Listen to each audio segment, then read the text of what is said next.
Hi, everyone, and welcome to another episode of What About AI Agents podcast. Today with us, we have Ivan Vislavskiy, who is the CEO and co-founder of ComRA Digital Marketing. They have been doing digital marketing for over 18 years. He is a previous founder, CEO of GrowLowFirm, and he's a very smart person that does a lot of digital marketing. And I would really love to hear from you, Ivan, how you guys are utilizing AI agents and what kind of projects you're working on. So really interested to find out more. All right. Well, first of all, thank you so much for having me, Philip. Definitely very excited to talk about AI and the role AI plays in marketing. And obviously, a lot is changing with the emergence of AI. But we in marketing field, I think we're probably the first to feel that heat and the first to see all the changes in the market. So definitely happy to share what we see on our end and how we use AI specifically to improve our efficiency of our agency and improve efficiency of our marketing campaigns that generate better results for our clients.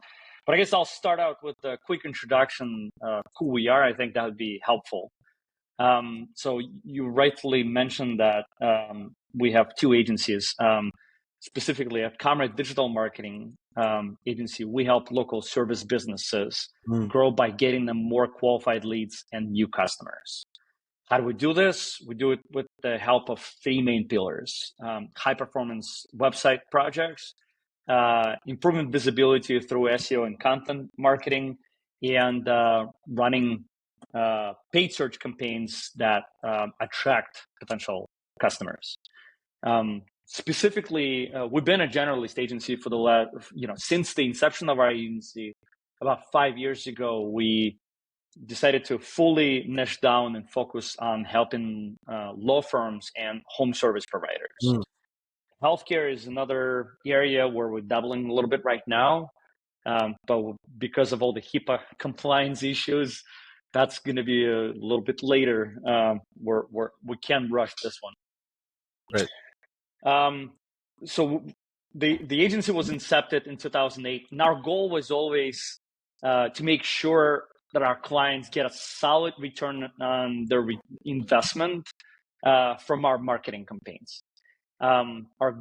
Typically, what we see, we generate about $4 to $6 on every dollar that our clients invest in marketing.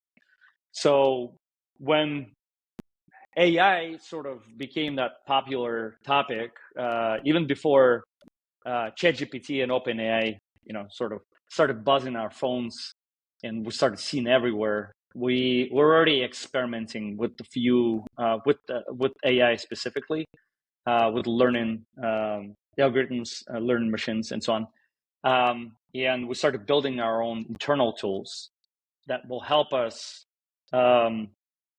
automate some of the rudimental things that we're working on and improve the efficiency of our marketing campaigns. We have sort of two major components that we built, and I'm happy to disclose what those are. And we have a lot of smaller chat agents implementing various funnels within our process, right? So on the major side of things, the first one we built was a AI-powered marketing self-assessment tool for law firms. So previously, law firms would call us and would need to speak with the sales representative, and then sales representative would do a manual research or report on how well they're doing. And that would take about hour and a half for each of the report. Obviously, it would take time, and the prospect would have to wait, and so on. So we sat there and we thought about there's got to be an easier way to do it. So we built an AI agent that basically identifies. Well, let's go back for a second. The prospect enters their data, such as the name of their law firm, their service that they provide, because there are different types of law firms out there, and their geographical location. And then our AI agent identifies their top competitors by analyzing various sources and data points, and it evaluates their online presence compared to their competitors' online presence. on criteria such as website traffic, their SEO visibility, how well they're doing based on positions in their market specifically, online reputation, and website technical performance. And then as a result of all that, you get a comprehensive marketing report in about a minute. So all it takes is a minute to run this analysis, to analyze everything, and to write everything up. So there's as you can see, there's a huge efficiency boost because our sales team no longer have to spend an hour and a half. We're getting about 5 to 10 of this report, sometimes even more, a week. So that saves us a lot of time. And on the prospect side of things, they no longer have to wait for a sales person to give them an answer, to give them a spiel or anything else. They get results instantaneously. So that was a huge win for us. I can keep going. I can share with you another story, another tool that we've developed, or we can stop here. I don't know if you have any questions.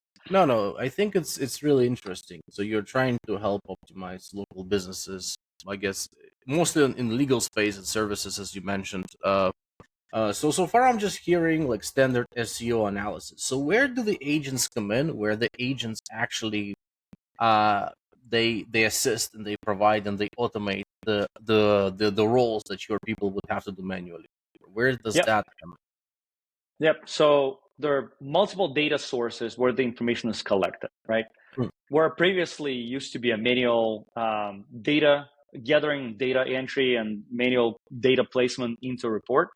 We built AI agents that now go into those sources, scrape the data, analyze the data, and put together an analysis of a trend. How well our prospects is doing compared with the main competitors based on the 5 criteria that I mentioned. So that's how we automate it. So let's say you've built that report. So you have a report. What action is taken on that report? Is it like automated action? Does somebody manually go and then they, because you have a report. How do you rank? How do you outrank that competition? Is it still through manual things like link building, or have you built some systems? Because I just had another discussion with another digital marketing. There is no SEO optimization, and there is large language model optimization, where you want this chat interface like Perplexity and ChatGPT to recommend your services. Have you been working and dabbling in that? Like, what kind of things are you doing in that space and helping your customers? Well, of course, as a marketing agency, and we like to call ourselves technologically advanced agency, we're trying to be ahead of the game, and we see that over time, Perplexity, Chat GPT, soon to be Search GPT, and Gemini and so on will take over and will take some of the share of the market that you usually used to see in Google as a Google search results, right? So far, by the way, we ran analysis. We have a very deep understanding of, and we collect analysis for over 500 clients, and we see that the leads portion that come in from ChatGPT, Perplexity, and so on is currently under 1%. In some instances it's a little more, but it's still pretty insignificant, right? So it's not changing as rapidly. However, what we see is that the user search behavior is changing. Where previously you would need some information on how to do something, or for instance, you weren't sure if you need a specialist. It's called informational search. What would you do is you would go to Google, you would search for it. Now you most likely go to ChatGPT or Perplexity and so on, and you would search there because you get a very streamlined, synchronized data point, right? On everything you're looking for. So informational search definitely changes.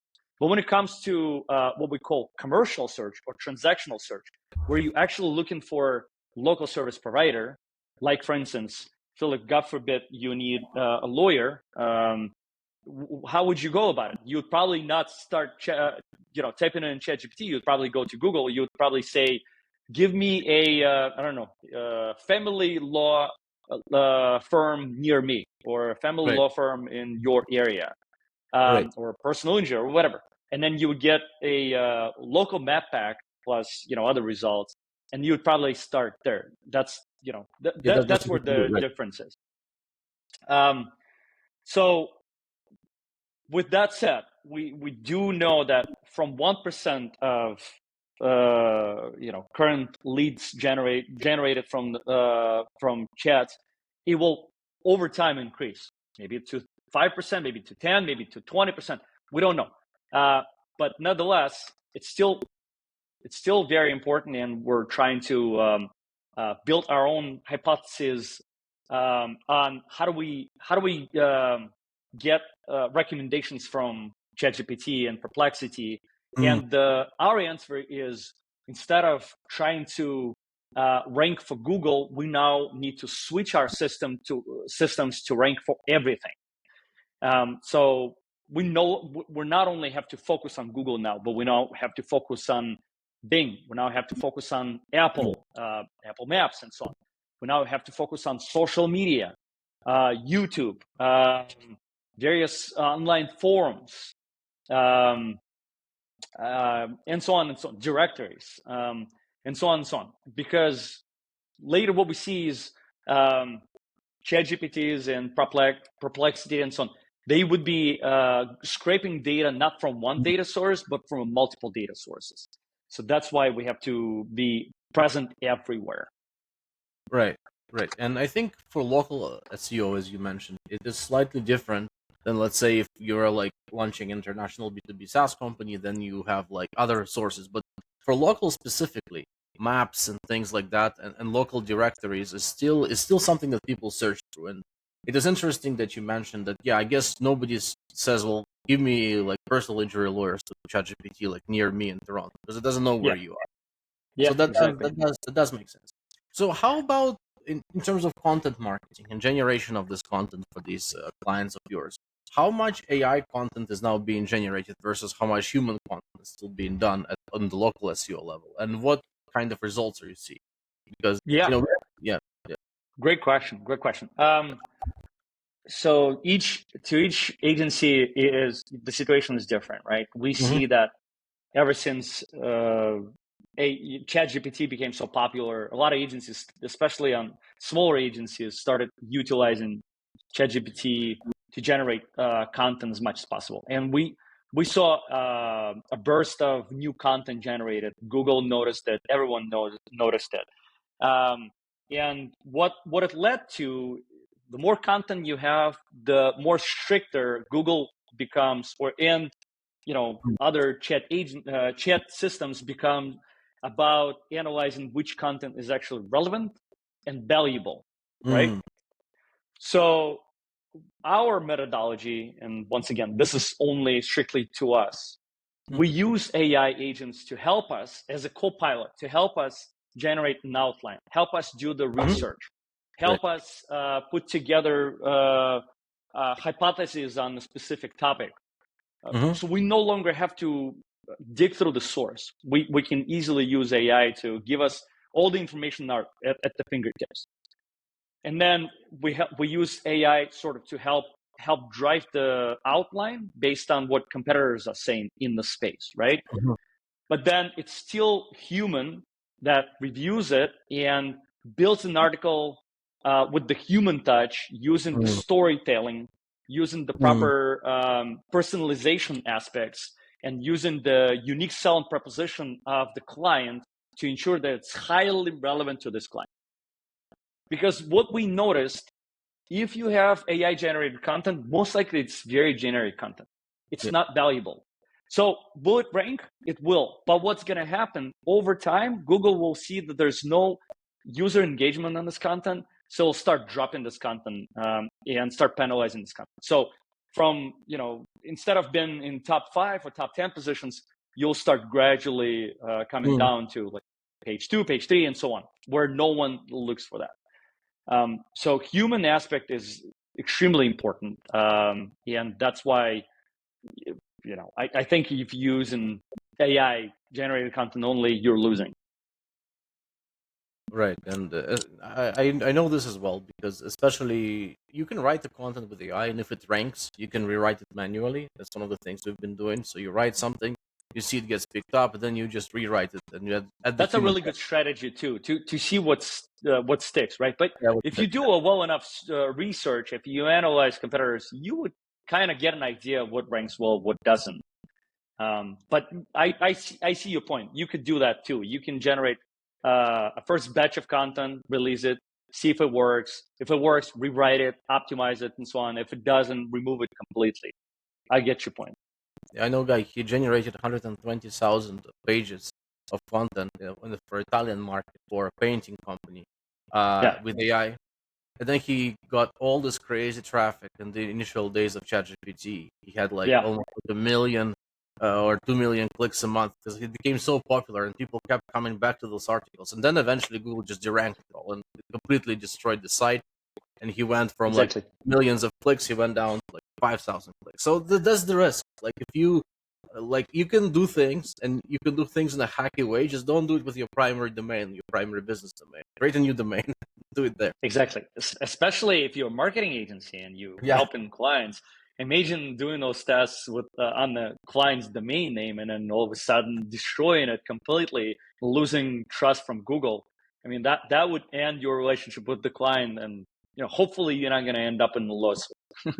Yeah, yeah. Especially in America, they sue Yeah. over anything. Yeah. So you have to think long term, and Right. our understanding of long term is that Google will be totally okay with AI generated content as long as it provides value, right? Like Mm. as long as there's new content, new concept, new ideas, as long as it's personalized for this particular company, and it doesn't really matter if it's a local source company or a nationwide Mm. company.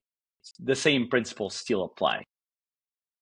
Right. So outside of SEO, what other areas have you been able to successfully automate where you saw very good Yeah. ROI on building those agents? Absolutely.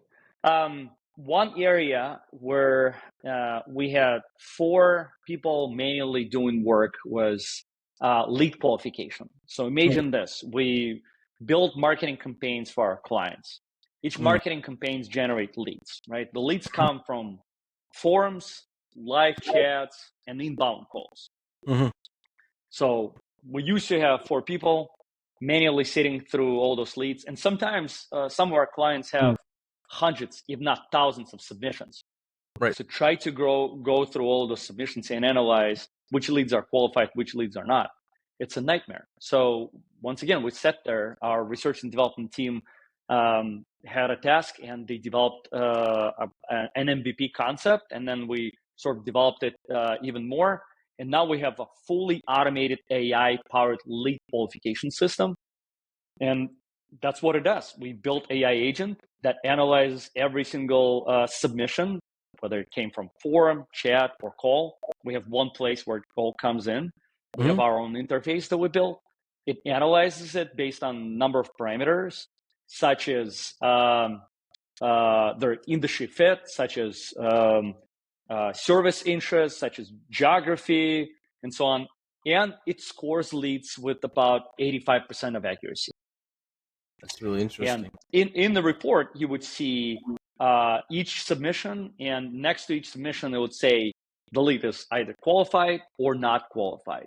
And then a little information based on why it was qualified or why it was disqualified. Mm. What it does, what actually on the ROI benefit side of things, internally we're saving about 1,000+ hours annually by automating lead scoring.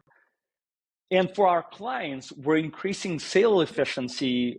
We estimate about 30% because they're able to focus only on qualified leads and they're able to call them right away, as opposed to reviewing every lead, identifying who they need to call back and who they need to contact, and so on. So it eliminates low quality leads, and so that the sales teams can spend time Mm. on the best opportunities. We had a person on here recently. They had a AI system that call those leads, and it would, try to like qualify them more in a sense. So like pre-qualify the qualified leads by talking to them, finding out their requirements, and trying to kind of build out like internal estimates. This is just, like especially useful like if you're like selling things like windows and doors or something like that, and you So just want to you're find out. talking about probably customer interaction or chatbot, right? No, it's a real time voice. So it calls them like on their phone. Oh, okay. And it pre-qualifies and reports all the information, and then it stores. I was working on one of the projects in construction space with some of my partners here in Toronto. So I thought it was interesting. Very interesting. Okay. Yeah. So you see a lot of that coming lately.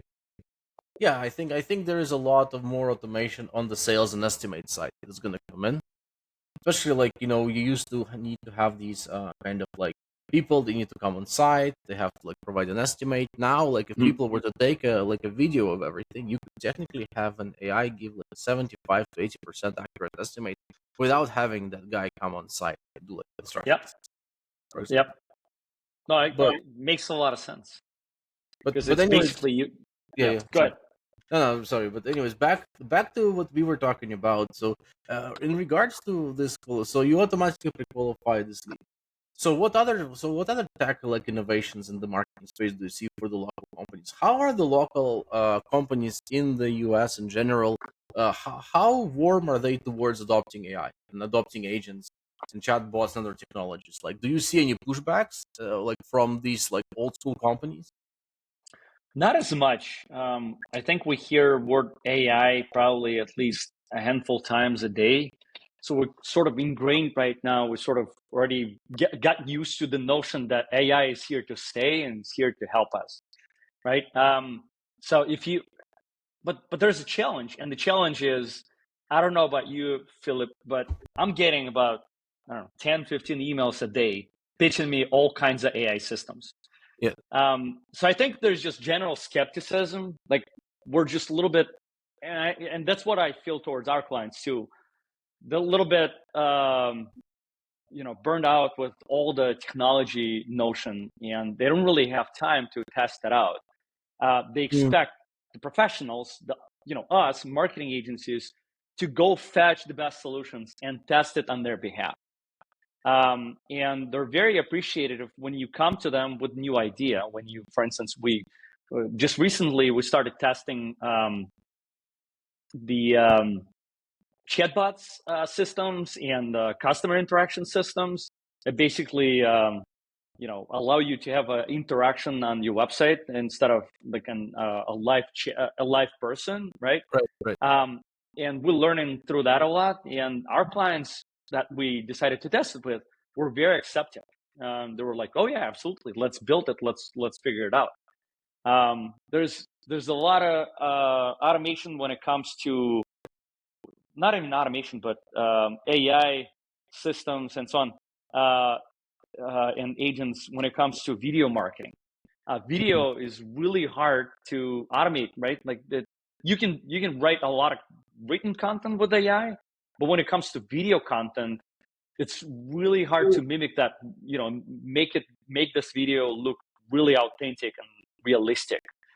So there's a system called HeyGen that we just started using first on my own brand. So I'm actually releasing very soon a couple of my own videos where it's basically going to be my agent, speaking, proposing that it's me, having conversation about various topics. And there's a lot we can do with that, right? Like you can dump a lot of knowledge on it. You can actually place it on a specific area of the website where you can ask my digital version various questions, and my digital version would be responding to that. So that's very cool as well.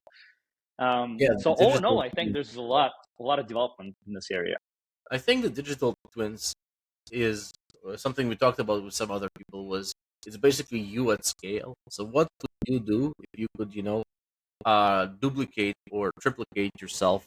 Or like have like 10 versions of yourself working at the same time. And once we build this agentic framework, then you like the virtual use will also be able to do things on your behalf as well, the same way that you would do. So that's kind of No, that's fantastic. The only issue is your digital twin is now going to be able to come up with creative ideas. Like innovation still comes from a human, right? And that's what we see. Like we're thinking about the future of AI next 3 to 5 years. And my honest analysis is that AI is definitely going to stay, definitely going to probably shave off 70% of marketing agency staff completely, because you're now able to do all of this work with the power of AI. But one thing that AI wouldn't be able to replace is creative concepts, new ideas. AI definitely is still a little too far away from that. And there's still no development that would say, look, I developed a complete new concept. It hasn't been developed around, at least not on the scale that we see. And we're testing Claude, we're testing ChatGPT, we're testing Google's Gemini, and so on. They're still far away from it. That's where this agentic frameworks come in. And the idea would be that eventually this agentic frameworks would have, like, we were having this conversation before, but it was basically you attach them to like a Web3, so you give it some sort of value with cryptocurrency, so it earns this cryptocurrency through its work, and then tries to work and coordinate with other agents, and then eventually these agents will try to solve problems of other agents and start AI companies run solely by AI through AI. Then you'll be like on the board of an AI company. That's kind of like where people think this is going to go, where you're just going to have like everything is going to be AI, and it's going to be AI founder, AI CEO, AI COO, and you'll be on the board with a bunch of agents. That's fantastic. I actually cannot wait for that. I would love to automate some of my personal chores, for instance. Give you an example. I was speaking with someone not too long ago, and we brainstormed about, wouldn't it be great to actually have your own AI autoresponder or assistant that would be able to, let's say, make an appointment for you for dentist or any of the healthcare professional. Choose a proper healthcare professional for you based on number of syndromes and so on that you experience. Make an appointment based on your calendar availability. Understand if the healthcare professional will take your insurance and so on. Combine it all and give you just a final information. Hey, Ivan, I was able to secure an appointment, let's say on Tuesday at so-and-so time. By the way, this healthcare professional is highly rated in the local area. It's only 5 miles away from you. They deal with various symptoms that you described, and they take your insurance and blah, blah, blah. Like, wouldn't that be great? Yeah, but I mean, this is something we can build in the weekend, right? So this is something we can build now. It will call them. It will pretend to be you. It will know your information. It will book the appointment.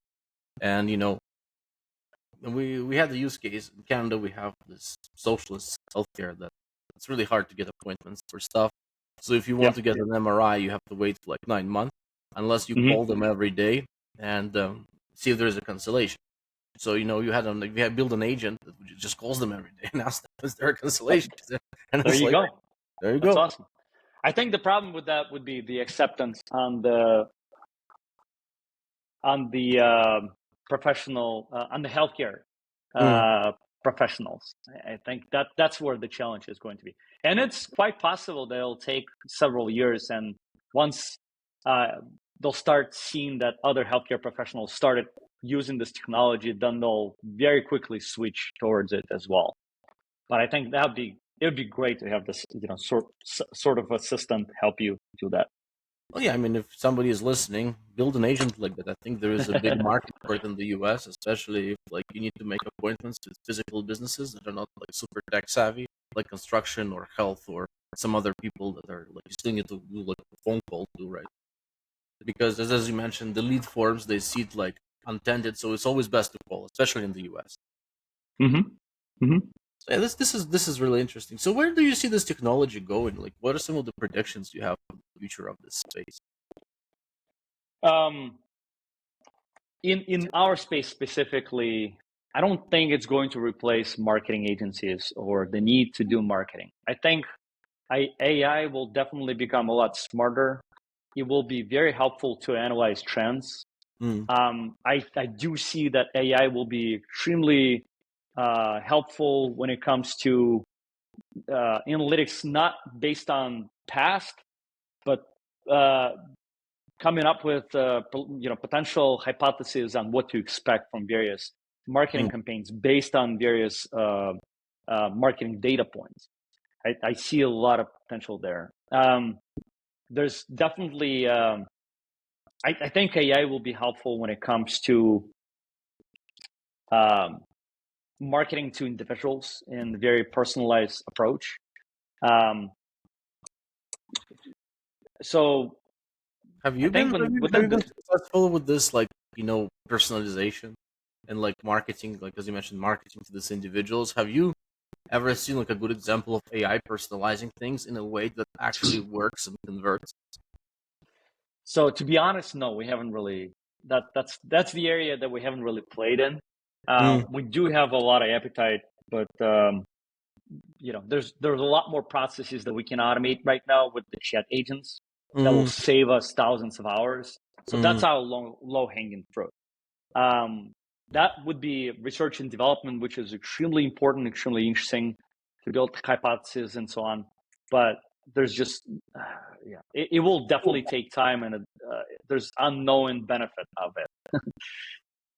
Yeah, I'm just curious because there's a lot of people right now claiming to do personalization at scale, but all they do is they Google the company, they Google the recent news, and then they kind of try to combine what their company does with the news about that company and write like a personalization using Claude, but it doesn't seem to be like, it doesn't stick.